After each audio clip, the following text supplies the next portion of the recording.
For tonight's main attraction, live at Cal State Long Beach, we focus on the talked about battle of the sexes. While prevalent divergences between men and women indeed have made substantial advances within the workforce, traditional notions based on conventionalized gender roles are still eminent, shaping social identities, institutions, and inequalities. The periodical battle of the sexes is a distinguished obstruction in today's labor force.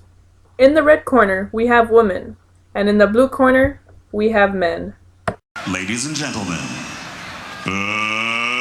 let's get ready to rumble!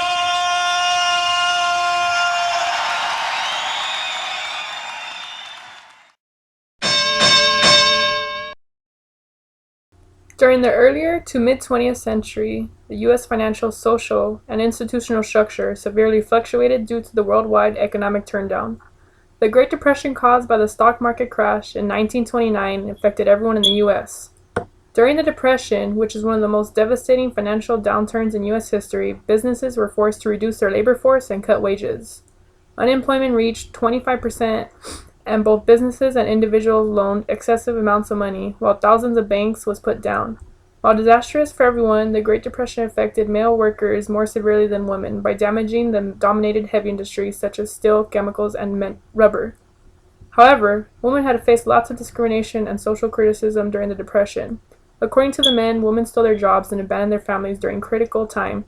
Toward the mid-30s, Roosevelt had implemented the National Recovery Administration as a part of the New Deal programs, resulting in raised wages for women. They now earned on average 63% of what men earned.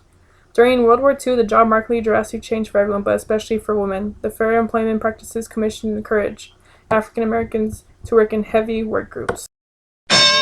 American families experienced life differently during the 1950s as the nuclear family placed American men in the workforce, while the wife was expected to care for the children, care for her husband, and physically maintain their home.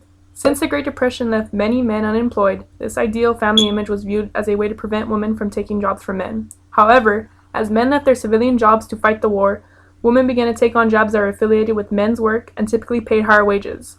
Women participation in the workforce became inevitable. With the government's launch of Rosie the Riveter, women began to perform work in the war industry as a way to fulfill their patriotic duty. At least 18 million women entered the workforce, several of them fulfilling positions in factory assembly lines manufacturing war materials. Other women worked in the service industry. By the end of the war, women were forced to leave their jobs for returning veterans, and the workforce was once again male-dominated. Women who remained in the workforce were paid 66 cents for every dollar men earned.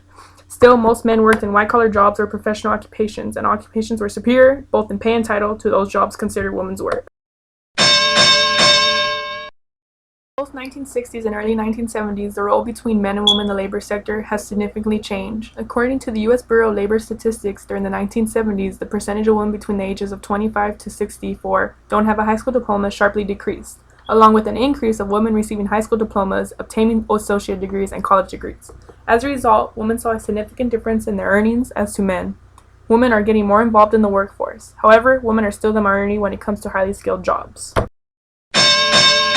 Women have struggled to get to the top over the past decades. Sure, they have entered the workforce and have made notable changes, but it is obvious that women cannot put an end to the gender gap.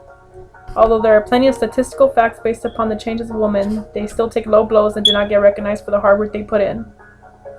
It seems like women are successful when it comes to floating like a butterfly, while men are successful at stinging like a bee. In reality, men may be seen as the winner in the battle of the sexes, but in reality, both genders are losing out. Now, what can we do to put an end to this gender gap and bring unity within genders in the workforce?